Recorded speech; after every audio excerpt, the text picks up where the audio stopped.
Hey, what's up guys, Ben here, welcome back to another video on my channel, FilmFanatic, and yes, it is time for my Oscars Forfeit. So the Oscars was a few days ago and me and Jack McLain did a video on my channel predicting who would win. Now we decided whoever got the least right would do some kind of forfeit, and unfortunately, I lost. If you want to see me reacting to what happened at the Oscars, go ahead and check the last video on my channel. I will also leave a link to it in the description. But today it's time to do the forfeit. Now Jack gave me two options. Jack gave me two options. I could A, give you guys my top 5 countdown for films that have made me cry, so you can see me as a blubbering idiot and what makes me that way, and B, give a perfect and positive review of M. Night Shyamalan's The Last Airbender. Now I left it up to you guys on Twitter and in the comment section, and it was actually 5 films that made me cry that won the Twitter poll. So today I am bringing you my list of 5 films that have made me cry. Before we begin, they are in no particular order. These are just 5 films that I have cried at. Can't believe I'm doing this. So number 1, we have the recent Hacksaw Ridge. Hacksaw Ridge is a fantastic movie directed by Mel Gibson and starring Andrew Garfield, telling a true story of a soldier in World War II who risked his own life to go into the battlefield without a weapon and try to save as many of his friends as possible. The film is beautifully put together, from directing to cinematography to the acting in it.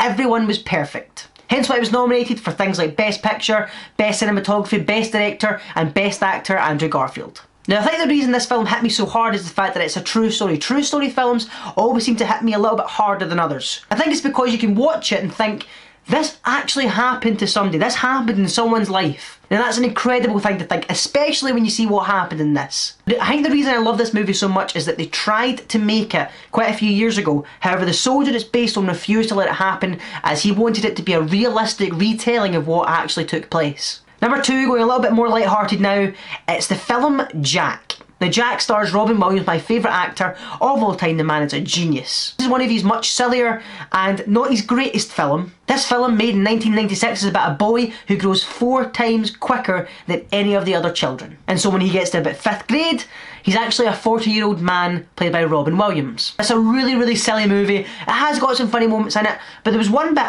again, I don't know why, I just started to cry. It's about Robin Williams, who, keep in mind, as a kid in the film, he's got a kid's mind, he's a kid mindset.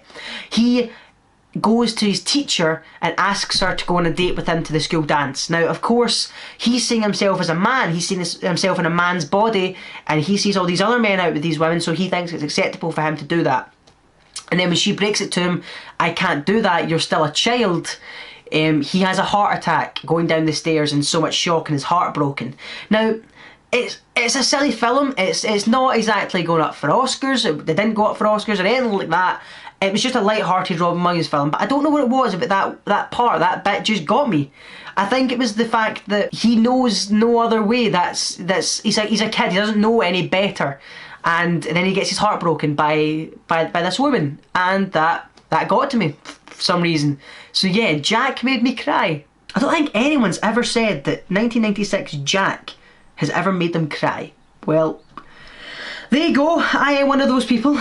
Next up on the list is Good Will Hunting. Good Will Hunting is one of my favourite movies of all time. In fact, one of the first ever videos I put in this channel was me talking about Good Will Hunting. It's beautifully written, beautifully shot, beautifully acted. Matt Damon and Ben Affleck wrote this when they were very, very young and won the Oscar for it, quite rightly so. Now, this is another Robin Williams film. I don't know what it is about the man, but he pulls on my heartstrings. But there's a specific scene in this film that gets me, and it's when Robin and Matt are talking about Robin's wife who's passed away at this point. It's an incredibly sad moment. Robin Williams is reliving these happy times he had with his wife. Matt Damon is just having to sit there and soak this all in and take this in. Matt Damon, who's gone through an incredible journey in this film, and Robin Williams, who's been by his side this whole time. For them to have such a deep connection in this one scene really, really got me. And it's the things he's saying about his wife. It's the beautiful stories he's telling. They actually makes it quite comical. There was a little bit of improvisation in Robin Williams' part to do that, but he always brought it back to that heartfelt place. He always made the little joke and then brought you back to reality. He brought you back to, it's a sad thing he's talking about, and it really got to me and I started crying.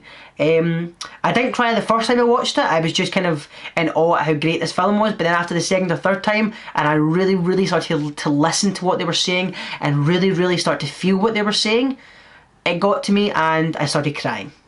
So Robin Williams has made me cry twice now.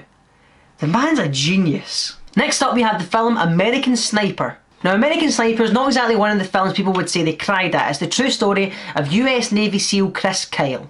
Chris Kyle was a sniper in the army, hence the title American Sniper. Now, Chris served 4 tours of Iraq and won many medals in honour of his heroism. The film is beautifully shot, directed by Clint Eastwood. It's Bradley Cooper's best performance in my opinion. He is immense in this film. The film itself is such a tense. That's what Clint Eastwood likes to do, is build really tense films, and he does this beautifully. Now, the reason again I think this hits me so hard is the fact that it's a true story. And the thing that really got me in this film is that Chris went and toured 4 tours of Iraq. He was in combat daily. He did some incredible things in the army. He was a hero, a true American hero. And then he came home and was killed in America. So he did 4 tours of Iraq during a horrible, deadly war, but it was another American that killed him when he got home. What happened was Chris was an incredible person and tried to help other army veterans who suffer with PTSD deal with their situation. Now, he agreed to go out shooting one day with a former veteran who's got in contact with him, and that former veteran shot him. That really hit me, and what made it worse was after the film they showed shots of Chris Kyle's funeral, and it happened in America in a football field, and they drove through the highway. There was banners on the bridges, there was people, the roads was pretty much blocked off. They went into the football stadium, and it was in a football stadium, and a quarter of it was full of people who came to celebrate Chris Kyle's life, a true American hero. And that really got to me. It was the funeral that kind of hit me the hardest.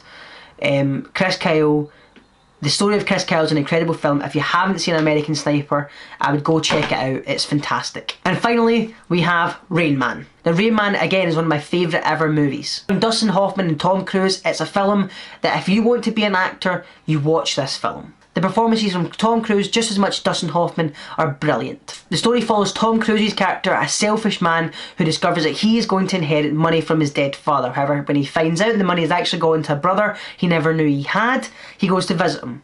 And then when he does that, he finds that the brother is actually autistic. So what he does is he kidnaps the brother and takes him across country, hoping that he will be given the £3 million he's set to inherit. But on this journey, he ends up caring for Raymond, his brother, and they end up forming a brotherly bond. He learns that there's much more to life than just being selfish and making money. He learns that family is also key. Then we get a beautiful story of man discovering love within his own brother. Is at the end, when he returns Raymond to his home, and the doctors are asking him whether Raymond would like to stay with his brother Tom, or go back to the home he was sheltered in. When asked, Raymond said yes to staying with Tom, and then when asked, said yes to staying in the home. Didn't really know what he was answering. And I think that's what got me the most, is that they were putting so much pressure on this autistic man. He was saying yes. He didn't know what he was answering, and I think that's what hit me the most, because that's when Tom Cruise realised he doesn't have the ability to care for Raymond on a daily basis. He can't do that, and so he allows him to then go back to the home.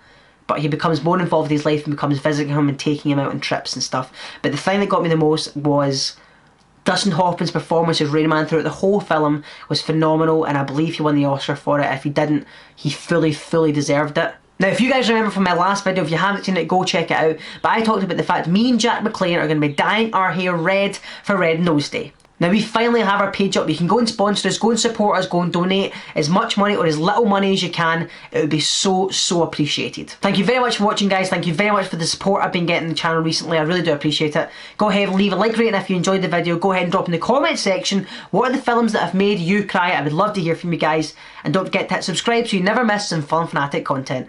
I'll see you next time, guys. Take care. Badoosh.